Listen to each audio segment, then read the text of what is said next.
Magandang hapon po sa ating lahat. Alamin po natin yung update patungkol dito sa binabantayan natin na si Bagyong Jenny, pati na rin sa magiging lagay ng panahon ngayong araw ng Friday at sa mga susunod na araw. So kasalukuyan po kaninang alas 2 ng hapon yung binabantayan po natin na low pressure area ay tuluyan ng naging isang ganap na bagyo at pumasok ng ating Philippine Area of Responsibility. As of 4 p.m., huli itong namataan sa layong 1,400 kilometers silangan ng southeastern Luzon. Nagtataglay ng lakas ng hangin na umaabot ng 45 kilometers per hour malapit sa gitna at pagbugso na umaabot ng 55 kilometers per hour. At sa kasalukuyan po, kumikilos ito sa direksyong westward sa bilis na 20 kilometers per hour. And kung makikita po natin sa ating satellite image, yung mga kapal na kaulapan na magdadala ng mga pag-ulan, dulot po ng epekto nitong si Bagyong Jenny ay hindi pa naman nakaka-apekto sa anumang bahagi ng ating bansa. Ngunit southwest monsoon or hanging habagat naman po or pati yung trough extension nitong binabantayan natin ni si Bagyong Jenny ay posibleng magdala ng mga pag-ulan sa ilang bahagi po ng ating bansa sa mga susunod na araw. So alamin po muna natin yung magiging pagkilos or track nitong binabantayan natin na si Bagyong Jenny. So makikita po natin sa ating latest na forecast track, generally westward po or west-northwest ang magiging pagkilos niya sa mga susunod na araw. Unti-unting kikilos northwestward hanggang possible na lumapit po ito sa may area ng extreme northern Luzon. And kung makikita po natin sa ating latest na forecast track, ay gradually intensifying po itong si binabantayan natin na si Bagyong Jenny. So alamin po natin yung unti-unting pagkilos nitong binabantayan na bagyo. So for the next 24 hours, inaasahan po natin generally westward or west-northwest ang magiging pagkilos nitong si Bagyong Jenny. And nakikita po natin by Saturday, possible po na umabot ito ng tropical storm category at nasa layong 1,005 kilometers silangan ng southeastern Luzon. Then pagdating naman po ng Sunday ng hapon, nakikita po natin retain pa rin po niya yung kanyang tropical storm category and nasa layong 735 kilometers silangan ng Baler, Aurora. Then pagdating naman po ng Monday, makikita po natin from Sunday until Monday, possible po na mag-intensify siya into a severe tropical storm category and generally kikilos na po northwestward sa may silangang karagatan ng northern Luzon area. And by that time po, nasa layong 565 kilometers silangan po yan ng Apari, Cagayan. Then for the next 96 hours or sa darating na Tuesday, continuous pa rin po yung pagkilos niya northwestward and mareretain niya po yung kanyang intensity na severe tropical storm. And nasa layong 395 kilometers, silangan po yan ng Calayan, Cagayan.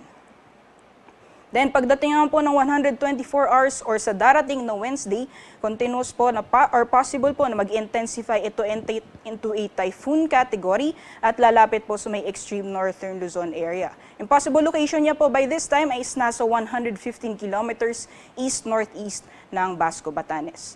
So makikita po natin sa ating latest na forecast track, yung areas po within the probability cone ay possible po or hindi po natin inaalis yung posibilidad na ito ay maglalandfall within the areas po na nasa loob nitong cone na ito. So ano po inaasahan natin patungkol dito sa binabantayan natin na bagyo? Pagdating naman po sa mga pag-ulan, dahil may kalayuan pa po sa ngayon, itong si Bagyong Jenny ay wala pa po itong malalakas na mga pag-ulan na dadalhin sa anong bahagi ng ating bansa sa ngayon.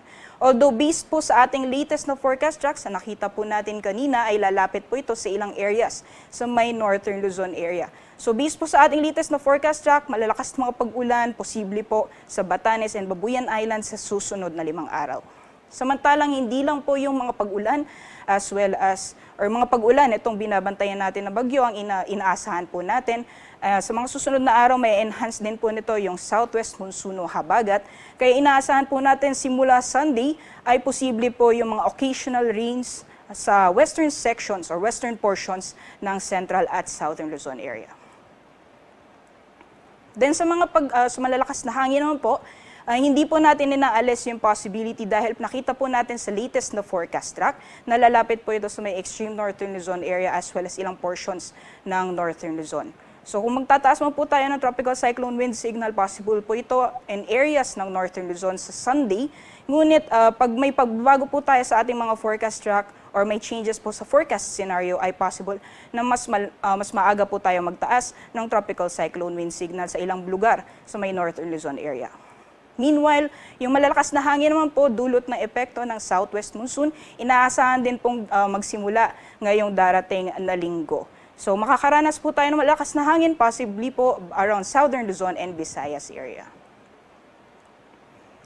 Then sa track and intensity outlook nga po, yung nakikita po natin, generally westward po yung magiging pagkilos niya until Saturday, and then turning further north over the Philippine Sea sa silangang bahagi po ng Northern and Central Luzon. So yun po yung magiging pagkilos niya sa mga susunod na araw, at yun nga po, hindi natin inaalis yung possibility na may landfall scenario tayo over Batanes and Babuyan Islands or northeastern mainland Cagayan na sa ngayon po nakikita po natin ay lalapit po siya sa mga areas na yun.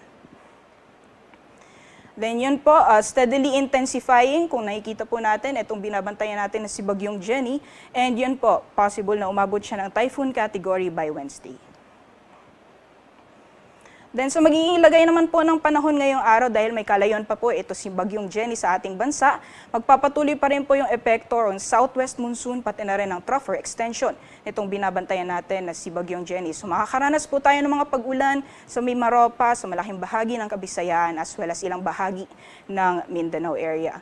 So for Metro Manila as well as sa nalalamig bahagi naman po ng Luzon, may mga pag-ulan pa rin po tayo although may isolated rain showers or thunderstorms. Then sa magiging lagay naman po ng panahon bukas, magpapatuloy pa rin po yung epekto ng southwest monsoon sa western sections ng Luzon area. So makakaranas po tayo ng mga pag-ulan, simula po bukas yan. For the rest of Luzon naman, fair weather conditions, may mga chance lamang po ng isolated rain showers or thunderstorms. Para sa agwat ng temperatura, for Lawag, 25 to 32 degrees Celsius, 25 to 33 sa Tugigaraw. Sa Baguio City naman, 17 to 25, 24 to 32 for Metro Manila. Sa Tagaytay, 22 to 31 degrees Celsius. Kalayaan Islands, pati na rin sa Puerto Princesa, maglalaro mula 25 to 30 degrees Celsius. At sa Legazpi naman, 24 to 31 degrees Celsius. Sa magiging lagay naman po ng panahon bukas sa Visayas and Mindanao, makakaranas po tayo ng maulan na panahon, dulot na po ito ng enhanced southwest monsoon or habagat. Kaya asahan po natin, buong maghapon makakaranas po tayo ng mga pag-ulan. Agwat naman ang temperatura sa Iloilo, maglalaro mula 25 to 31 degrees Celsius, 26 to 30 sa Cebu, Tacloban 26 to 30 degrees Celsius. Samantalang sa ilang probinsya dito sa Mindanao, from Zamboanga 24 to 31 degrees Celsius, sa Cagayan de Oro 25 to 31 at sa Davao 25 to 31 degrees Celsius.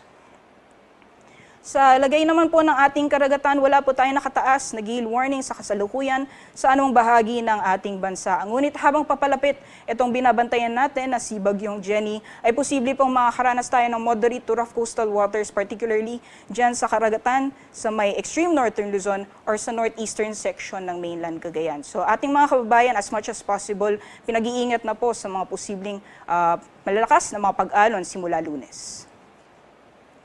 At yan po muna ang latest mula dito sa Pag-asa Weather Forecasting Center. Para manatili po tayong updated, bisitahin lamang po ang aming website at aming social media accounts. Ako po si Ria Torres, magandang hapon po sa ating lahat.